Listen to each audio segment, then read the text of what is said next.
Hey, in today's video, I am going to show you a fast way to take out dragons, and specifically we are going to be going over an exploit that probably needs to be, explained a little bit more, and this one's going to help you by far.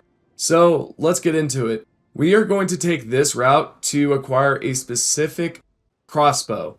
Now, you can use any type of crossbow, essentially, because we need a crossbow that's going to apply a good amount of DPS within a certain amount of time, because that is the best way that you're going to benefit from this exploit. Continuing on, we just want to go forward and take a left. You will encounter a mini boss. You just want to go past that, just take a left, and you will arrive at this Lost Grace, claim it, and then we just want to continue going forward. At one point, you will arrive at a fork road.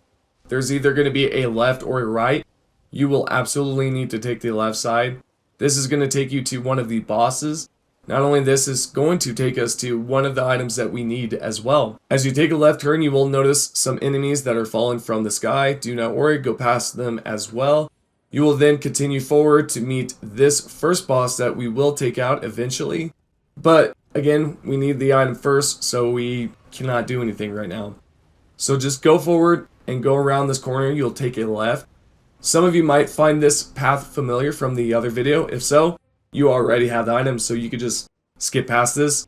So go forward, and then we will meet up with another Lost Grace, which will have the item that we need right next to it. Once you've acquired the crossbow at this spot, you can then head to the next location, which is the mountaintops, and we are then going to go to this Lost Grace, which is Freezing Lake. After this has been done, we then just want to go forward from this location. Now you will see an invisible scarab, but you cannot take it out unless you time it just right. I already defeated this enemy, so I just cannot show you it, but yeah, you'll see some footprints on the ground, and all you have to do is just time it right, and you'll be able to take that enemy out easily. We now have both of the items, the Ash of War, seppuku, and the crossbow. We want to make sure that we apply the seppuku to one of our blades and that we equipped the crossbow to the left side. At this point, we want to use the Ash of War, and then after using the Ash of War, you then want to swap to your crossbow. Doing so will apply the bleed damage and the extra attack damage on the left side. Pretty cool, right? You can do this with a lot of dragons, and it makes it a lot easier to take them out. Especially if you are a new player, you do not have a lot of, equipment, then you will probably want to do this. Because right here, as you can tell, once the bleed damage takes effect, bam, right away, it's a lot. You can do this as many times as you like. Of course, this dragon ends up flying away, if you did not know. But that's after you pretty much have applied a lot of damage. I am going to show you the boss that we just went through a couple of minutes ago. I'm going to show you how to take that one out using the same technique. It's honestly the best method out here that you could possibly do. If you do not know about this method, we did use this on the fire giant. Some of you had some issues. The main problem is you got to use the seppuku once the effect stops working. So if it works the first few times, take yourself out again and then use the bow. Again, if the damage does not increase or you do not see the bleed damage, this is because you will need to use seppuku once more. There we go, the dragon flies off. Now here's one that can be a pain in the butt because of the scarlet rot that this dragon breathes out of its mouth. Well, using seppuku and the crossbow, we can take this sucker out pretty quick. I did fast forward this because I did not want this clip to be extremely long. I just want to make it a 5-minute video. And I'm going to show you the other boss that we end up taking out as well. The same steps apply right here. We just want to use seppuku and then use the crossbow. As for this dragon, you really want to avoid that scarlet rot. It can be a pain once it is in your system. Trust me.